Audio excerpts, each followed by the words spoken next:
So we were studying the utilitarianism ideology, in that ideas of Jeremy Bentham. The following are the doctrines of Bentham. First is the sovereignty of two masters. So Jeremy Bentham has placed mankind under the governance of a two sovereign masters, that is the pain and pleasure. He told us that these are the moral values.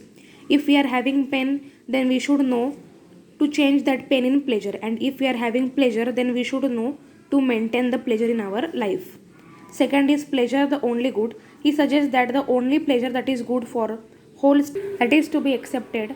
The good pleasure which is beneficial for more people, that is to be accepted.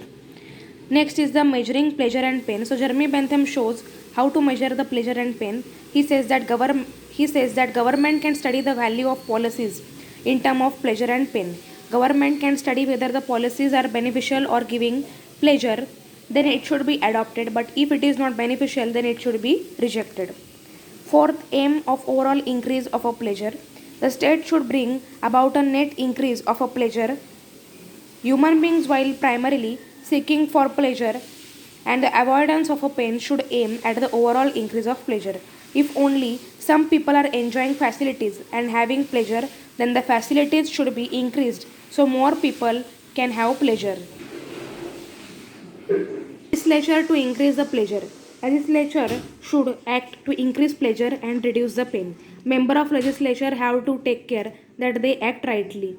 Legislature should mix pleasure and pain in such a way that the balance is in the favor of pleasure. Now there are various pleasure and pains.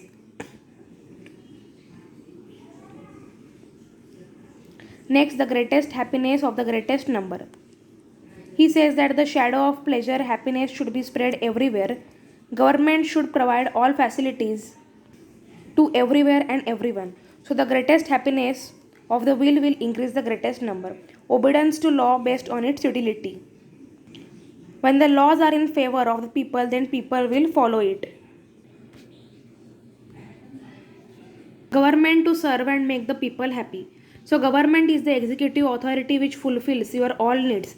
According to the utilitarianism ideology, not only things, human beings, but also government cannot be removed from its position and a new government can be formed. Means in utilitarianism ideology, the things, human beings which are not useful, that also we can remove, but the government which is not useful, that also can be removed by this ideology.